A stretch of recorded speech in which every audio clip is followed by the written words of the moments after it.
Всем здравствуйте. Я Аханов Вадим Алексеевич, являюсь председателем Союза инвалидов АВА города Усть-Каменогорска. Значит, ко мне очень часто обращались люди за помощью в ремонте своих средств реабилитации, то есть средств передвижения. Ну вот я начал искать моменты, искать помещение, где нам открыть такую мастерскую. Сначала это была мастерская, сейчас это сервисный центр. Я обратился к Головатюку Владимиру Михайловичу в областной акимат. То есть по его рекомендации обратился на Восток-Машзавод к директору. Меня выслушали, соответственно, и сказали: выбирай любое помещение, мы поможем вам. Все с 2018 года, значит, мы открылись и уже за это время помогли домам инвалидов области, поликлиникам, областным больницам, простым людям с инвалидностью. И самое наше большое достижение, это в 2024 году, значит, я ездил в Астану, в министерство, переговорили там по поводу того, что мое предложение, я внес, вернее, о бесплатном обслуживании инвалидов первой и второй группы.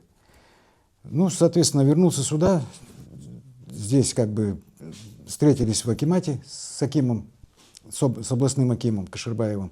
Все, у нас получилось, в общем-то, добиться вот этого. Людям понравилось.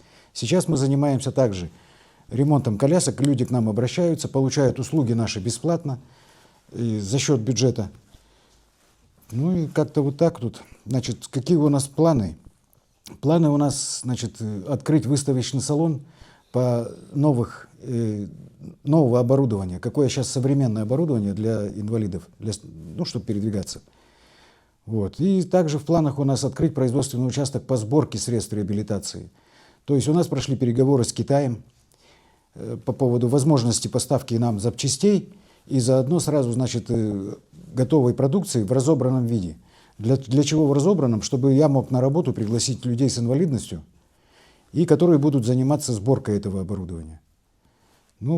Пока только вот такие планы.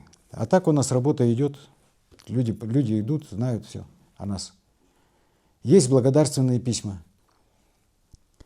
Также мы занимаемся по возможности благотворительностью. То есть, если у нас остается какой-то материал в остатках, запчасти те же самые или еще что-то, или финансы у нас какие-то сохраняются, то мы ремонтируем уже, скажем, сломанные совсем коляски, делаем из них новые. Вот там в коридоре у нас есть новые коляски. Это все сделано из старого материала, то есть из старых колясок. Мы ставим на них все новое абсолютно.